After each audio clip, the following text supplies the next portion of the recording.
Hello, this is Todd Luck, and Titan Comics has been publishing Conan on a monthly basis for a year now.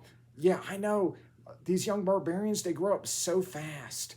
And so I thought this would be a great opportunity for me to give my overall thoughts about how things have been going for this first year.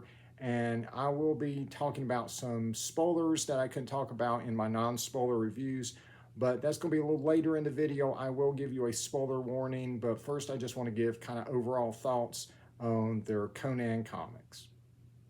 When Marvel got Conan again a few years ago, they launched with not one, not two, but three ongoing monthly titles. And at the time, I said that there probably wasn't enough readership to support all those titles. And of course, I was right. But Titan Comics took a very different tact. So Titan Comics launched with a single title, which was, of course, Conan the Barbarian. And then they later added a second title, which was Savage Sword of Conan, which is done in the same black and white magazine format as the old Marvel Comics Savage Sword. Conan the Barbarian is a monthly title. Savage Sword right now is bi-monthly, and I think that's perfectly reasonable. I think that is a perfectly sane way to start the franchise again, and if they want to go monthly with this, I think there probably is enough fan support to do that. But if they want to stay bi-monthly, that's fine too. They want to do a spin-off title like Cull or Solomon Kane, I think there's plenty of room for that as well. But I think this is a pretty safe, effective way to relaunch Conan. As far as the talent goes, they have Jim Zub writing Conan the Barbarian, as well as a few stories here and there in Savage Sword. And, you know, he previously wrote Battle for the Serpent Crown for Marvel, which I had some very big problems with. But here, his writing is fine. It works very well. No writer or artist should ever be judged on a single work that they've done. And I think Jim Zub has a pretty solid grasp on Conan.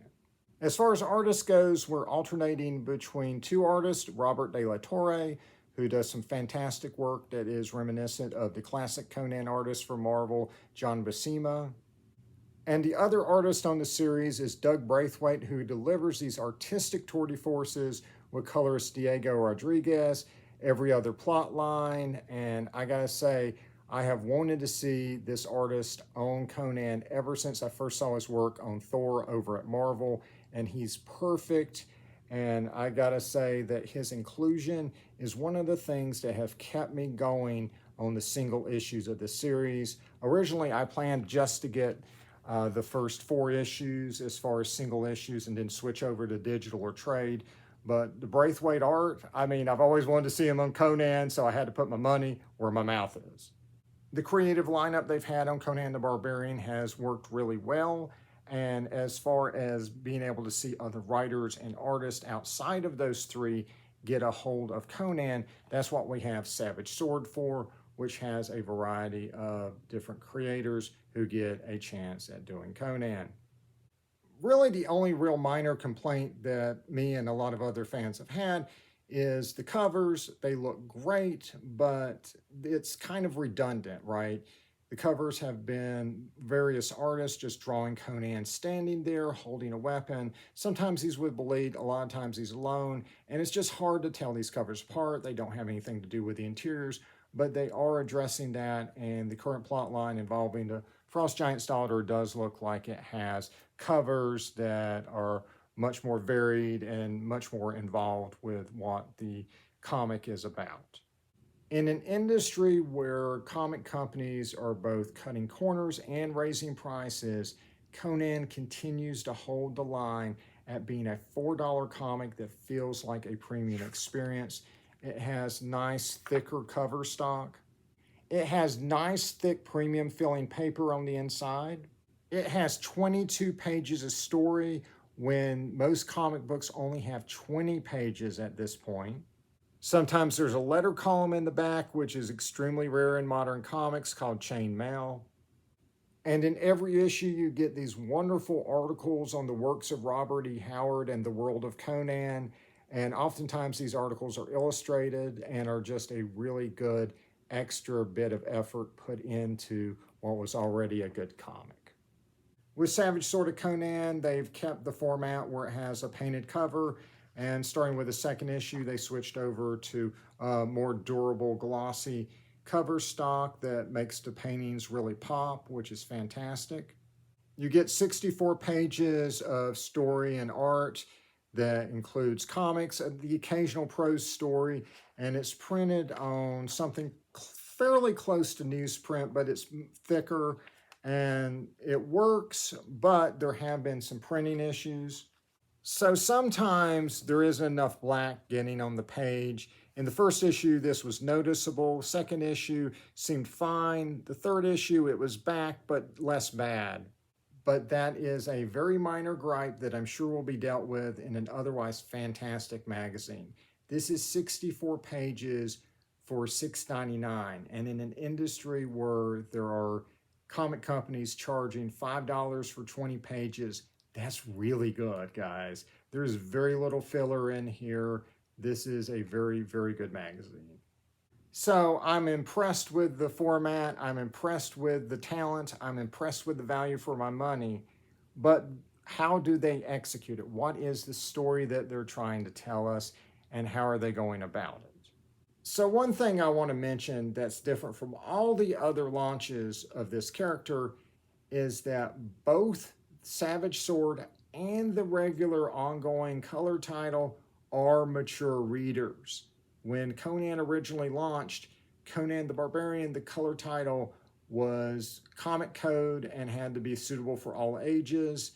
And Savage Sword was the place where they could do the more graphic stuff, nudity, more harsh violence, things like that. And so this is the first time that we've launched with a Color Conan title, or main title, that is mature readers. It has graphic violence, it has nudity in it, and if a comic shop owner is doing their job, then kids shouldn't be able to pick this up. And that is kind of weird, right? Kids have always been able to pick up Conan in the past, and that's how I discovered it, right? I was 14 years old when I started picking up Conan comics. There were a lot of kids who were younger than me in previous eras, right, in the 80s and 70s, that discovered Conan when they were younger than that. So it is kind of weird for that to really not be a possibility with this series. But I will also say that it's 2024 and the world's changed, right? You know, younger people are more likely to be on apps or something like that as opposed to picking up an American comic. And if they're going to pick up comics, they're probably going to pick up Japanese manga instead. And so probably if they were going to discover Conan through comics, it would be when they're older anyway. So I guess it works, but it's just a little weird. And honestly, the differences between the mature readers and just a regular comic is so slight nowadays, right? It used to be a bigger deal, right? Back when they launched in the 70s, this is a reproduction of Conan #1, they were under the comic book code. And so there was just a lot of things they couldn't show back then on panel, right? They had to describe a character bleeding, but they couldn't show it on the artwork. And so, you know, there was a huge difference between this and Savage Sword. But really, starting in the late 80s and 90s, comics just got a lot bloodier and more graphic as the comic code went away. And, you know, stuff like this, yeah, it's maybe a little excessive, but it's just not that out of the ordinary for a modern comic. So that's really not a big difference as far as the graphic violence goes. And of course, as comics, it's always been very common to do all kinds of suggestive things with women. And it's been very common in recent decades to have nudity and sex in comics as long as you cover various parts of the anatomy. So really the only big difference between this and a regular comic is that you can show bare female nipples. That's it. That's what makes it mature readers in America. And I think that's fine. I mean, the addition of bare female nipples doesn't really add to the story to me, but it's also not forced. They're not like, oh my God, we got to get a naked person in here every issue. It's just something that if there's someone who might be undressed in a particular scene, they just show the nipples. And story wise, that one's always challenging with Conan just because it's been done so much. I said when Marvel did their relaunch a few years ago of Conan that it was the least exciting Conan launch that we'd had so far. So the difference between that launch and these previous launches was when Marvel started doing Conan comics back in the 70s and Dark Horse started doing their version of Conan, is that they both started when Conan left Samaria and promised to tell us a chronological story of Conan's life leading up to him becoming king. And the recent Marvel relaunch of Conan didn't do that, and they didn't pick up where they left off, continuing that life story of Conan. They just decided to do a bunch of random Conan stories.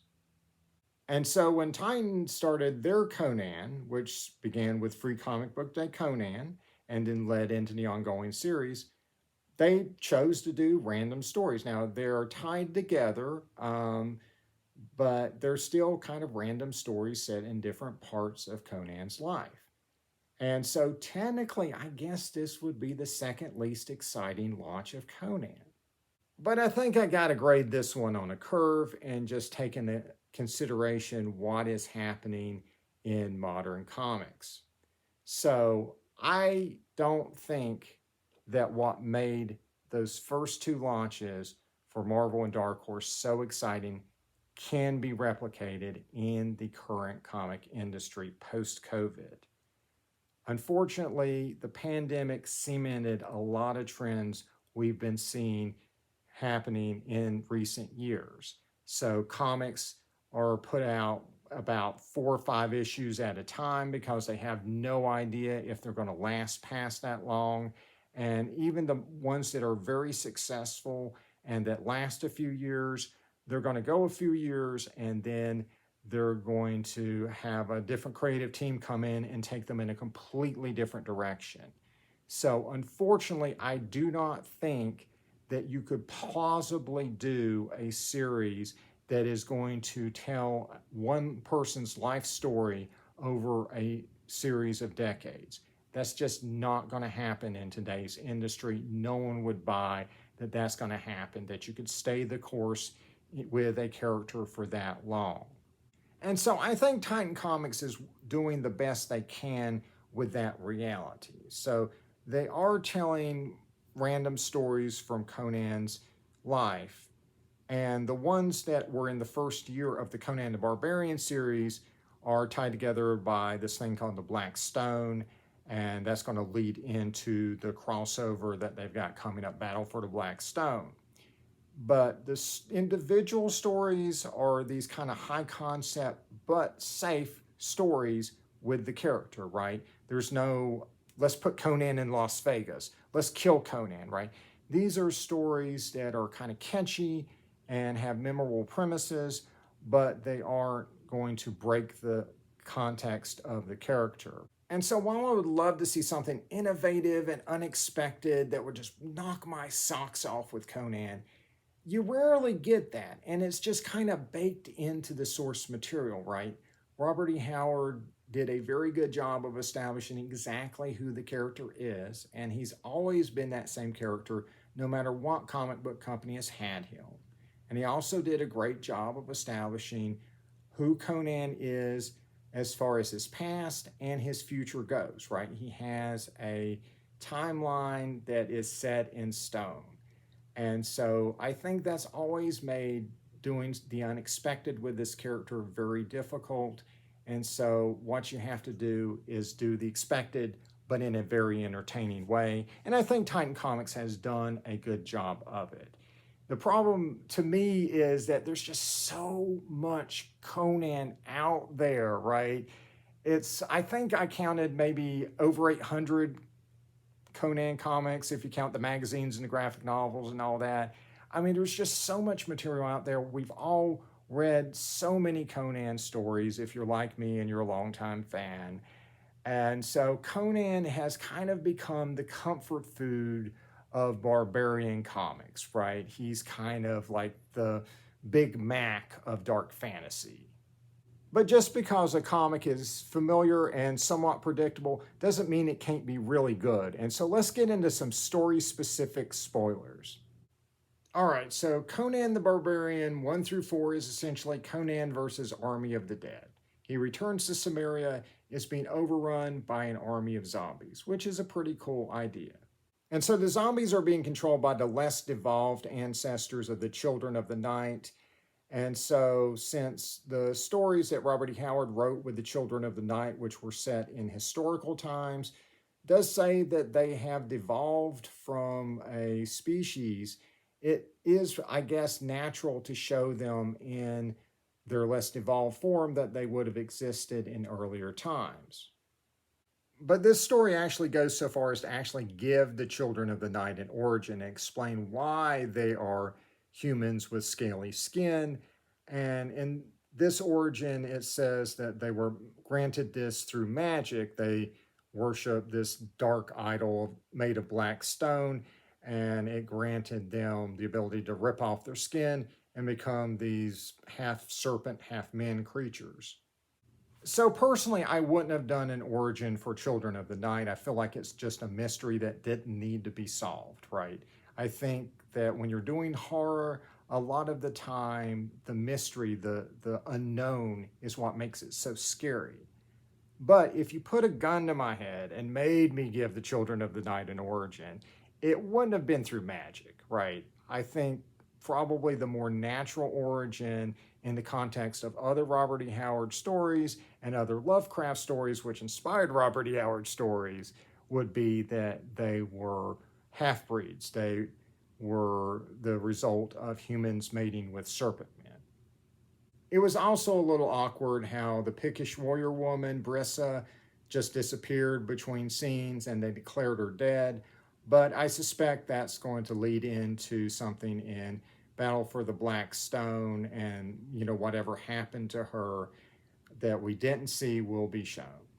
So the second plot line has Conan still getting over the death of Belit with a band of thieves who go and steal something they probably shouldn't have, and it unleashes these spirits that possess the different thieves and force Conan to kill them before the spirits possess him and turn him into this zombie warrior for Thulsa Doom, until ultimately he runs himself through with a sword and gets transported back in time. And so it's fine. I really actually don't have a whole lot to say that would be spoilery for this one. It seems okay, just a little bit too decompressed for me. I just felt like this could have been a story that could have been told in a couple issues instead of 4. And the final plot line of the first year, issues 9 through 12, have Conan go back in time to team up with Cole, my favorite Robert E. Howard character. And of course, they end up fighting, guess who? Thulsa Doom. And so this story is a new version of how Cole and Thulsa Doom first met. Again, I wish Cole did a little bit more in the final battle, but it's fine. This is an excellent story, as I said in my review, and I did enjoy it. It does give us an origin for Thulsa Doom, and it's one of those origins that tries to kind of tie together all the different versions that have existed of this character that people know. Just like the movie and just like the Dynamite comics, he is a black warlord who was also a magician back in ancient Atlantis. They do give him the name Cthulhu as his original name, and so that is a tie-in to a story by Robert E. Howard called Skullface. And it ties together the more advanced version of Atlantis from those stories with the barbarian isles we see in Cole's stories by saying that Atlantis fell to a great disaster caused by a meteorite that fell, which turned out to be the Black Stone. And so while I feel it's very unnecessary to tie in the movie version of Thulsa Doom with the real thing, I actually don't have a problem with this because Thulsa Doom just didn't have a backstory in Robert E. Howard's short stories, and if he lived and got to use the character more than one time, I feel like we would have gotten more of his backstory. I feel like we would have gotten at least hints of who he was, and so this is fine. It also raises the question of if Thulsa Doom and Cthulhu, who is the villain of Skullface, are the same person. And so if you're reading Skullface, and I appreciate them having an article in this plot line to point out that short story I'd never heard of, you'll notice Skullface doesn't literally have a skull for a face. He has, he's basically like a mummy, right? You can kind of see the skull through his shriveled skin, but he's basically literally a walking mummy from Atlantis. And so Thulsa Doom would have actually had to grow skin on his skull in order to be Cthulhu's.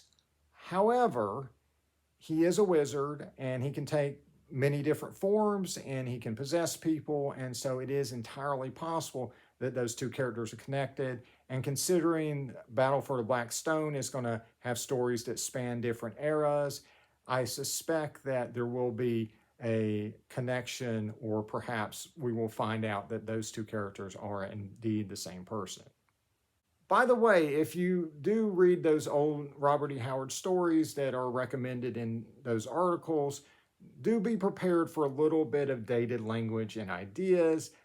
For instance, in Skullface's evil plot is to make black people and Arabs rise up against Western colonization. And the heroes are trying to stop him. And at one point, one of the heroes says something to the effect of, "Good Lord, he's trying to overthrow white supremacy." I love history because at least they were honest back then. Do not worry, though. The heroes did win. And so the world was safe for white supremacy.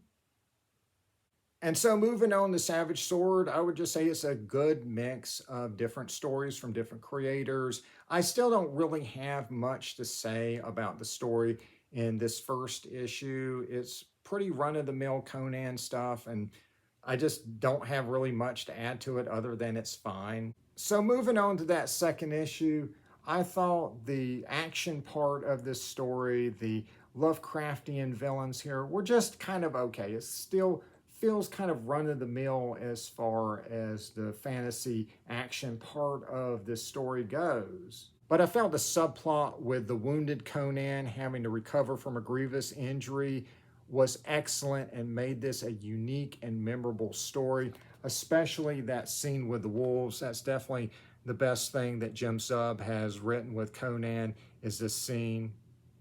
Issue 3 has a really unique werewolf story.